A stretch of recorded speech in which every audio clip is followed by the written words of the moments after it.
Mesdames, Messieurs, chers amis, c'est vraiment avec plaisir que je m'adresse à vous, comme tous les ans, en ce soir qui voit le dernier jour de l'année s'écouler et les tout premiers 2024 se préciser.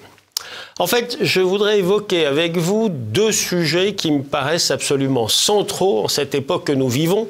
C'est le respect d'un côté et l'exercice des libertés de l'autre. Respect parce que, en fait, on en entend un peu beaucoup parler de respect, sauf pour des aspects qui apparaissent fondamentaux.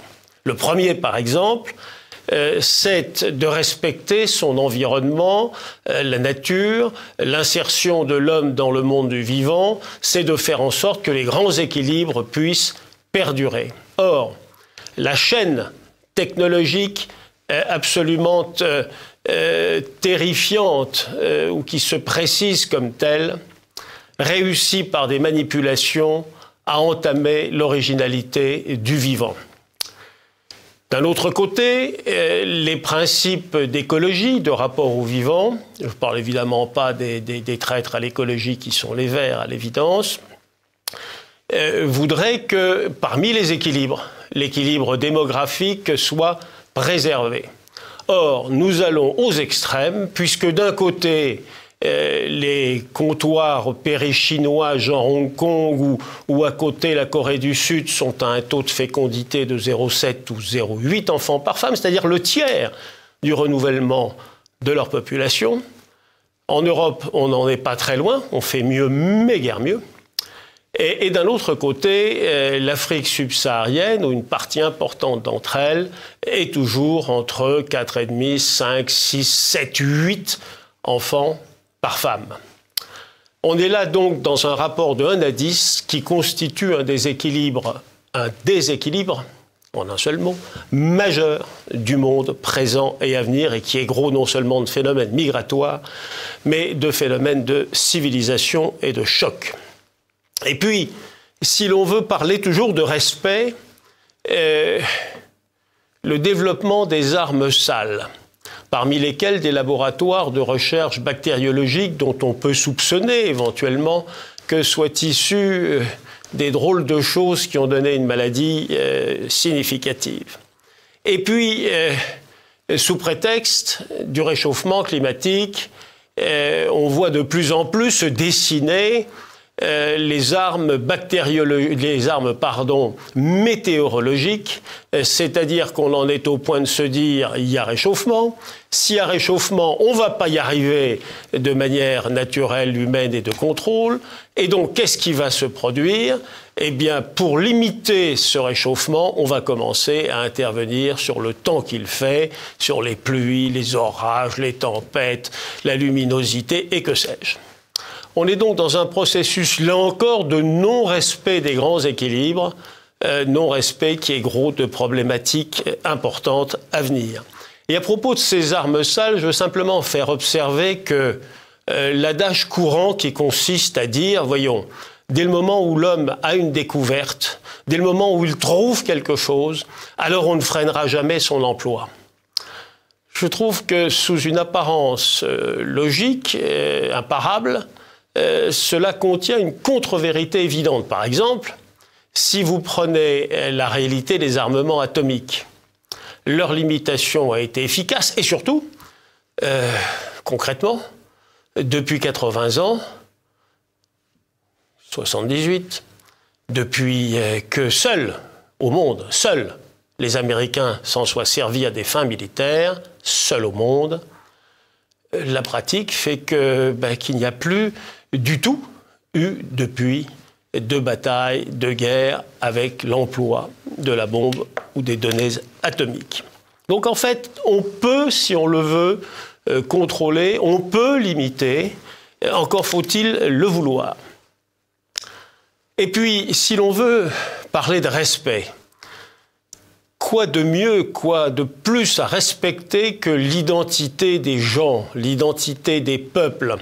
Quoi de mieux comme respect que de respecter les Africains en Afrique et d'éviter, comme un certain président l'a fait, de continuer à pérorer et lorsque une problématique s'est posée sur de la ventilation, s'adresser au président africain qui le recevait, ça c'est son affaire. Ça, c'est pas le respect, ça. Ça, c'est vraiment pas le respect. En Afrique, respectons les Africains. À Rome, vis comme les Romains. En France, vis comme les Français, sinon, arrange-toi pour vivre ailleurs. Respect des identités, et ça va de pair sur un faux débat, car identité et souveraineté sont les deux mamelles de la même chose, en réalité. Il n'y a pas de possibilité d'exercer correctement son identité si l'on n'est pas maître chez soi, et pas non plus si l'on est seulement souverain, mais que l'on a perdu son identité, eh bien on a perdu également son âme, et la souveraineté ne sert alors plus à rien. Respect, c'est sans doute ce que certains régimes, je pense aux néoconservateurs américains ou à un certain nombre de révolutionnaires français, n'ont évidemment pas réalisé.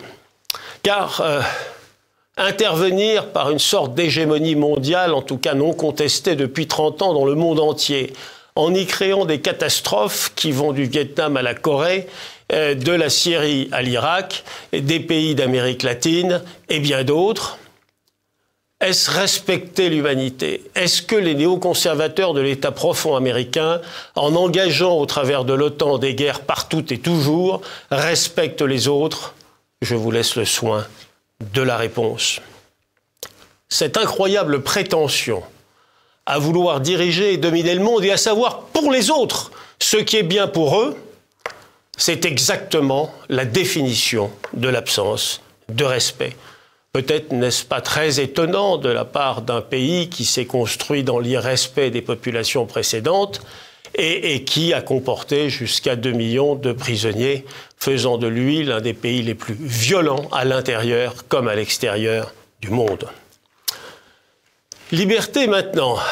Liberté, pourquoi en parler? Eh bien très simplement parce que à la jointure de 2023 et de 2024, nous sommes dans la darmanite aiguë.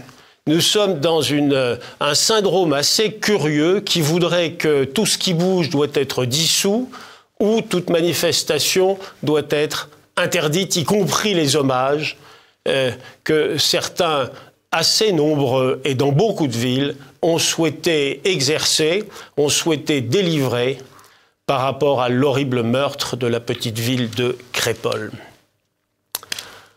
Cette idée de dissolution permanente de toute chose et de toutes gens, cette idée de privation des libertés fondamentales de se réunir, de manifester, d'exister, de produire des idées, qui va et disons-le, jusqu'au projet de dissolution d'Academia Christiana, qui est ni plus ni moins qu'un groupe de pensée qui propage auprès des jeunes une pensée catholique et identitaire. Ma foi, d'autres font des projections sur des pensées marxistes et écologiques ou sur un progressisme teinté de wokisme. Et pourquoi donc des conservateurs catholiques ne pourraient pas se réunir et chercher à développer leur corpus idéologique et développer leur influence sur la société? Mais pourquoi donc? Est-ce que la liberté, c'est juste la liberté pour les grands du monde, pour les dirigeants du monde, pour les monopoles du monde? Est-ce que c'est ça la liberté, ou est-ce que les libertés sont indissociables? Elles sont d'autant plus indissociables que ces libertés sont un des éléments absolument déterminants et fondamentaux de notre civilisation européenne. Et depuis plusieurs millénaires, les tenants de cette magnifique liberté individuelle et de ces magnifiques libertés collectives se battent contre obscurantisme et totalitarisme, et souvent gagnent. Et c'est l'honneur de la civilisation européenne et des Européens. Viennent, puisqu'il y en aura plusieurs, des élections en 2024.